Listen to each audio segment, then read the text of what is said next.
നമ്മോടൊപ്പം ഇപ്പോൾ Sunny M Kappikkad telephone ലൈനുണ്ട്. Sunny Kappikkad, ഈ സംഭവം എന്ന് പറയുന്നത് പോലീസ് വഴിയിൽ നിൽക്കുന്ന ആളുകൾ കുഴപ്പക്കാരാണ് എന്ന ഒറ്റ നോട്ടത്തിൽ പോലീസിന് തോന്നുന്നു, അങ്ങനെ ഇറങ്ങി അടിക്കുന്നു. ഞങ്ങൾ ഫാമിലിയാണെന്ന് പറയുമ്പോഴും പോലീസ് വകവയ്ക്കുന്നില്ല, ഒരാൾക്ക് കാര്യമായിട്ട് പരിക്കേൽക്കുകയും ചെയ്യുന്നുണ്ട്. ഇപ്പോൾ പുറത്തു വരുന്ന വിവരം അവർ ദലിതരാണ് എന്നാണ്. ഈ കേസിന് വേറെ ചില മാനങ്ങൾ താങ്കൾ കാണുന്നുണ്ടോ? തീർച്ചയായിട്ടും ഈ വഴിയിലേക്ക് എല്ലാവരെയും പോലീസ് തല്ലാറില്ലല്ലോ. നമുക്കറിയാം 2017 ഇതുപോലെ വഴിസൈഡിൽ നിന്ന് തൃശ്ശൂരിൽ വഴിസൈഡിൽ നിന്ന് സുഹൃത്തുമായിട്ട് സംസാരിച്ചുകൊണ്ടിരുന്ന വിനായകൻ എന്ന് പറയുന്ന 18 വയസ്സുള്ള ദളിത് ചെറുപ്പക്കാരനെ പോലീസ് മർദ്ദിച്ച് പിറ്റേ ദിവസം പയ്യൻ ആത്മഹത്യ ചെയ്തൊരു സംഭവം കേരളത്തിൽ ഉണ്ടായിട്ടുണ്ട്. ഞങ്ങളിപ്പോൾ ആ കേസ് നടത്തിക്കൊണ്ടിരിക്കുകയാണ്. ആ പോലീസുകാർക്കെതിരെ കൊലക്കുറ്റ പ്രേരണാകുറ്റം ചുമത്തണമെന്ന് കോടതി വിധിച്ചിട്ട് സർക്കാർ ഒന്നും ചെയ്യുന്നില്ല. സർക്കാർ അവരെ സസ്പെൻഡ് ചെയ്യുന്ന പോലുമില്ല. അങ്ങനെയുള്ള ഒരു പോലീസാണ്, അങ്ങനെ ഒരു മന്ത്രിയാണ് കേരളത്തിലെ ആഭ്യന്തര വകുപ്പ് ഭരിക്കുന്നത്. അപ്പോ വഴി നിൽക്കുന്നത് കൊണ്ട് മാത്രമല്ല, പോലീസിനൊരു മുൻവിധിയുണ്ട്. ഈ കറുത്ത മനുഷ്യർ, പാവപ്പെട്ട മനുഷ്യർ, മുഷിഞ്ഞ വസ്ത്രം ധരിച്ചവർ, ഇവരെല്ലാം കുറ്റവാളികളാണെന്നാണ് പോലീസിനെ പഠിപ്പിക്കുന്നതും പോലീസ് പഠിച്ചു വെച്ചിരിക്കുന്നത്. അങ്ങനെയുള്ളവരെ വഴിയിൽ കണ്ടാൽ അവര് യാതൊരു കാരണവും വേണ്ട, അവർ പ്രകോപിതരായി അവർ മർദ്ദിക്കും. ഈ പത്തനംതിട്ടയിലുണ്ടായ സംഭവം നിങ്ങൾ കേരളത്തിലെ പോലീസ് ഗൗരവമായി എടുത്താൽ കൊള്ളാം.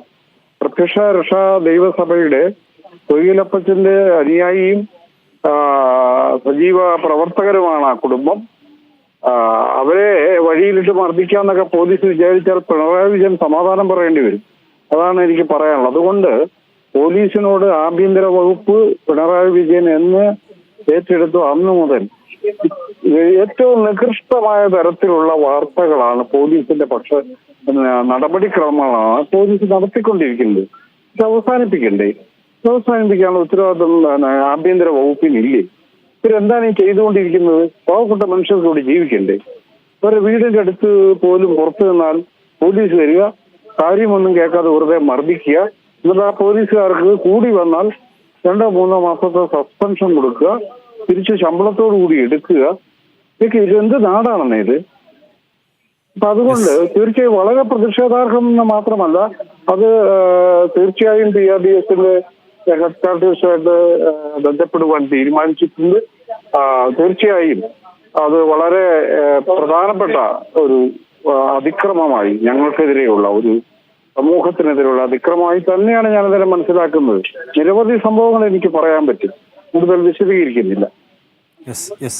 Thank you Sunny Kappikkad. ഇത് ദലിതർക്കെതിരായിട്ടുള്ള പോലീസിന്റെ സമീപനത്തിന്റെ പ്രശ്നമാണെന്നും ആ കാര്യത്തിൽ കർശനമായ നടപടി വേണമെന്നും ആവശ്യപ്പെടുക കൂടിയാണ് അദ്ദേഹം. PRDSന്റെ പ്രത്യക്ഷ രക്ഷാ ദൈവസഭ എന്ന സംഘടനയുടെ പ്രവർത്തകരെയും അതിന്റെ ചുമതലക്കാരെയും ഒക്കെയാണ് പോലീസ് മർദ്ദിച്ചതെന്ന വിവരമാണ് ഇപ്പോൾ പുറത്തുവരുന്നത്.